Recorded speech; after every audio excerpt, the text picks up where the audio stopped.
Isn't it interesting that we are better at giving advice to other people than we are to ourselves? You know, a little bit of time spent refining our... Are we in the advice giving mode or are we in the listening mode? Yeah.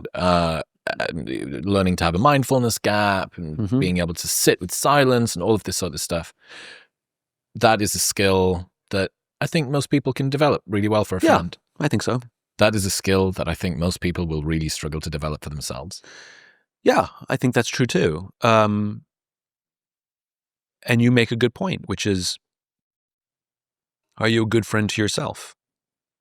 My friend Rick, who's sort of this remarkable entrepreneur monk, not literally, but he's just one of the coolest sort of advice givers I know. I was talking to him about loneliness. And I asked him point blank, do you ever get lonely? Do you ever feel lonely? And he smiled and said, no, I'm always with myself. He's cultivated such a beautiful relationship with himself that he allows himself to have all the things, all the feels.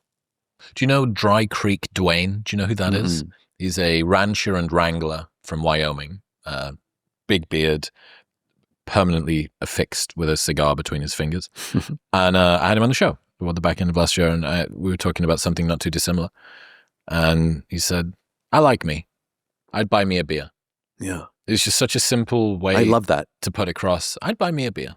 And it took a long time. You know, he's in his 60s now. Yeah. And it took him a long time to cultivate in himself the sort of person he would want to be friends with. Yeah. And if you're the kind of person who regularly makes promises and doesn't keep them to you, Yeah. if you're the sort of person who places the opinions of others over the opinion of yourself, you're an untrustworthy ally. You're a bad friend. To yourself. You're a bad friend. Yes. Yes. You're a bad friend. You're a bad self-friend. You're a bad friend. And I love that. If we say this is a beautiful, let's take that definition of self.